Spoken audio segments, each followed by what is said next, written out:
Good morning बच्चों। मैं मंजू मीणा। आज हम केमिस्ट्री में प्रैक्टिकल एक्सरसाइज के बारे में सीखेंगे। प्रैक्टिकल एक्सरसाइज आपकी जो है वो किसी दिए गए मिश्रण में 3 अम्लीय मूलक और 3 क्षारीय मूलकों की पहचान करना है, जिसके 1 बाय 1 स्टेप्स हैं जो कि हम समझेंगे किस तरह से इसको हम करते हैं। आपने 11th-12th में भी किया होगा अम्लीय मूलकों का परीक्षण और क्षारीय मूलकों का। इसमें हम स्टार्ट करते हैं कि जो पदार्थों का रासायनिक विश्लेषण है वो 2 विधियों से किया जाता है। फर्स्ट जो है वो मात्रात्मक विश्लेषण होता है, क्वांटिटेटिव एनालिसिस। दूसरा जो है गुणात्मक विश्लेषण, क्वालिटेटिव एनालिसिस। हम जो फ़िलहाल बात करेंगे वो गुणात्मक विश्लेषण की बात करेंगे। इसमें हम किसी भी लवण का गुणात्मक विश्लेषण करने के लिए टेस्ट करते हैं। 2 विधियों से ये किया जाता है। पहला जैसे ड्राई टेस्ट और दूसरा वेट टेस्ट। ड्राई टेस्ट जैसा आप नाम से ही समझ रहे हैं, शुष्क परीक्षण। यह परीक्षण शुष्क ठोस लवण या मिश्रण पर किए जाते हैं। दूसरा वेट टेस्ट, यह परीक्षण लवण या मिश्रण के विलयन में किए जाते हैं। शुष्क परीक्षण शुष्क मिश्रण या लवण में किए जाते हैं। कभी कभी इन परीक्षणों द्वारा क्षारीय मूलकों के पहचानने में बहुत सहायता मिलती है, लेकिन इन परीक्षणों द्वारा केवल मूलक के बारे में अनुमान लगाया जा सकता है। हमें मूलक को कंफर्म करने के लिए कंफर्मेशन टेस्ट करना पड़ता है,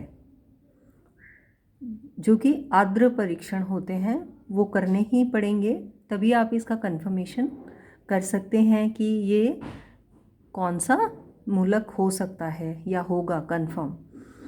शुष्क परीक्षण में जैसे हम बात करते हैं फिजिकल टेस्ट की, फिजिकल स्टेट भौतिक अवस्था निरीक्षण, ऊष्मा का प्रभाव, ज्वाला परीक्षण करते हैं, सुहागा मनकट परीक्षण करते हैं, चारकोल कैविटी टेस्ट करते हैं, कोबाल्ट नाइट्रेट परीक्षण करते हैं। फर्स्ट हम बात करते हैं फिजिकल स्टेट टेस्ट की। इसमें हम क्या करते हैं कि दिए हुए पदार्थ के रंग, गंध और विलयता के आधार पर उसका अनुमान लगाते हैं कि ये क्या हो सकता है। इसके लिए जैसे नीला, अगर नीला हरा या विलयन नीला हरा हो तो तनु करने पर नीला हो जाता है, तो ये क्यूप्रिक लवण हो सकता है।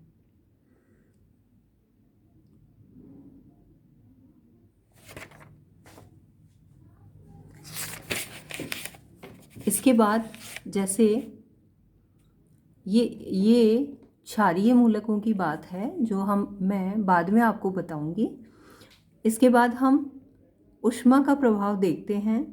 ऊष्मा के प्रभाव में हम क्या करते हैं, थोड़ा सा पदार्थ ले लेते हैं, उसको शुष्क स्वच्छ परखनली में लेते हैं और उसको धीरे धीरे और फिर उसको बाद में तेज़ तीव्रता से गर्म करते हैं और हम उसके होने वाले परिवर्तनों को देखते हैं कि क्या हो रहा है। इसमें कलर चेंज हो रहा है, भौतिक परिवर्तन हो रहा है, या ऊर्ध्वपातन से परिवर्तन हो रहा है, या इसमें कोई विशिष्ट रंगीन गैस निकलती है।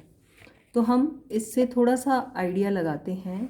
जैसे नीले से सफ़ेद अगर कहीं हो रहा है तो कॉपर सल्फेट हो सकता है, या नीले से काला हो रहा है कॉपर नाइट्रेट हो सकता है, नीले से भूरा हो रहा क्यूप्रिक क्लोराइड हो सकता है, भूरे से काला अगर हो रहा हो तो मैग्नीज कार्बोनेट हो सकता है।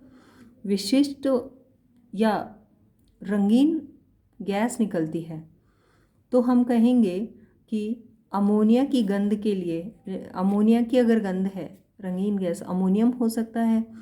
सड़े हुए अंडे की गंध वाली रंगीन गैस निकलती है तो सल्फाइड हो सकता है। जलते हुए सल्फर की गंध वाली रंगीन गैस निकलती है तो सल्फाइड हो सकता है।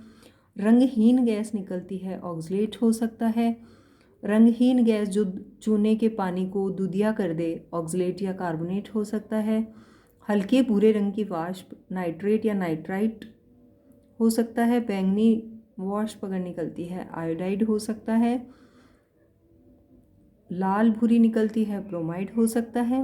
रंगीन या तीखी गंध वाली वाष्प निकलती है तो उसमें क्लोराइड के चांसेस होते हैं। अब इसके बाद हम बात और टेस्ट की बात नहीं करते, हम फ्लेम टेस्ट नहीं करेंगे, चारकोल कैविटी टेस्ट भी नहीं करेंगे। इसके बाद आगे हम, जैसा कि मैंने बताया, मिश्रण में हम 3 अम्लीय और 3 क्षारीय मूलकों का परीक्षण करेंगे। तो जो लवण था वो एक तो जो धनायन वाला पार्ट है वो तो क्षारीय मूलक हो गया और जो ऋणायन वाला पार्ट है वो अम्लीय मूलक हो गया। क्षारीय मूलकों को ग्रुप्स में बांटा गया है जो हम इसके बाद पढ़ेंगे। अभी फ़िलहाल हम अम्लीय की बात कर रहे हैं। तो अम्लीय में भी 2 तरह के ग्रुप्स हैं। एक तो ग्रुप्स बटे हुए हैं।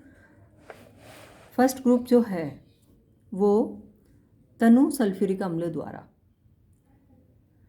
जिनके टेस्ट किए जाते हैं, और दूसरा ग्रुप जो है वो सांद्र सल्फ्यूरिक अम्ल द्वारा, और अन्य विशेष जो हैं ग्रुप है उसमें सल्फेट, फास्फेट और बोरेट आते हैं।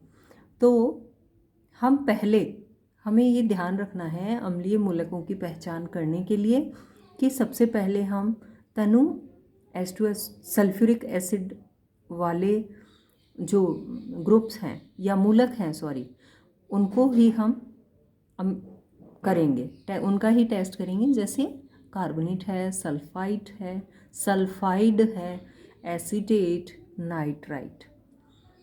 और जब ये हो जाते हैं आप कंफर्म कर लें कि ये एब्सेंट हैं या कौन कौन से ग्रुप हैं इसमें, ये देख लें। उसके बाद हम सांद्र सल्फ्यूरिक अम्ल द्वारा टेस्ट करेंगे।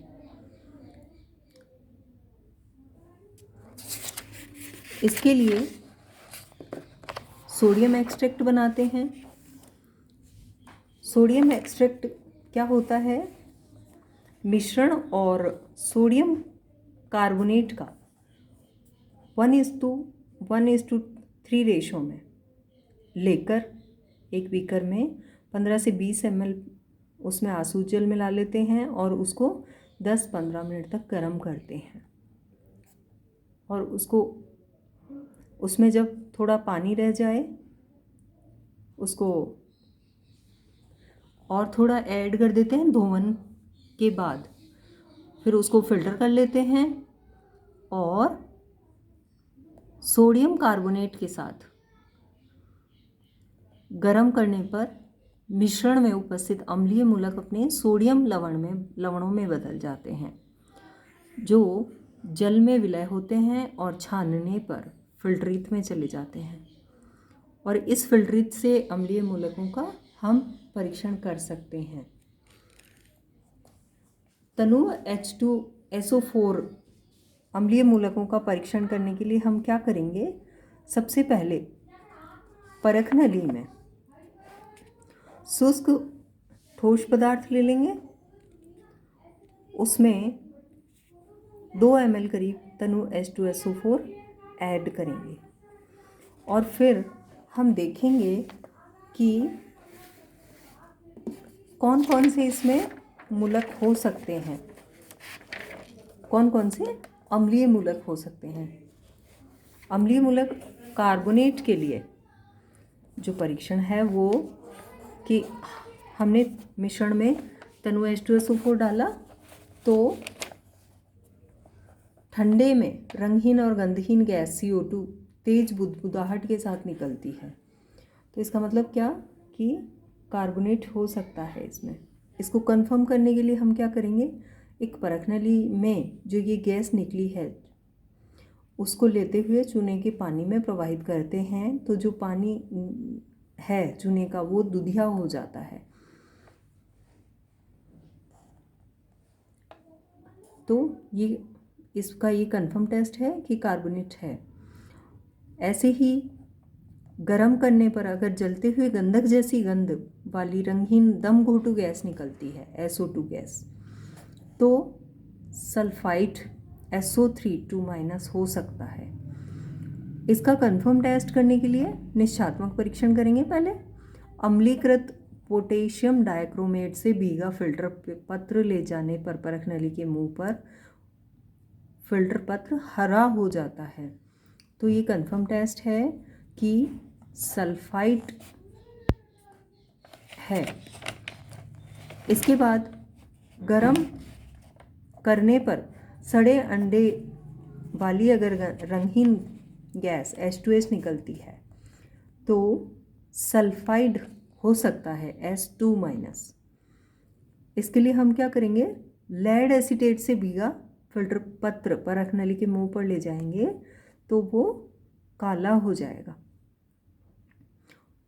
नाइट्राइट के लिए नाइट्राइट ठंडे में हरे भूरे रंग की गैस निकलती है, NO2- नाइट्राइट हो सकता है। इसका कंफर्म टेस्ट करेंगे। निष्कासित गैस अम्लीकृत स्टार्च पोटेशियम आयोडाइड से भीगा फिल्टर पेपर ले जाने पर नीला हो जाएगा। एसीटेट का परीक्षण अगर मिश्रण में हम तनु H2SO4 ऐड करें और उसमें सिरके की सी गंध आए तो वो एसीटेट हो सकता है। इसका टेस्ट है हथेली पर 0.6 ग्राम मिश्रण लिया और उसमें 1 ग्राम ठोस ऑक्जेलिक अम्ल डालकर उसमें थोड़ा सा वाटर ऐड कर दिया और उसको हथेली पर रगड़ते हैं तो सिरके जैसी गंध आती है, तो इसका मतलब कि एसीटेट इसमें उपस्थित है। तो इसके बाद हम नेक्स्ट वीडियो में जो कंसंट्रेट H2SO4 वाले जो मूलक हैं या जो श्रेणी वाले मूलक हैं उनकी बात करेंगे। कंसंट्रेट H2SO4 से जो निकलते हैं उनकी बारे में चर्चा करेंगे। Thank you.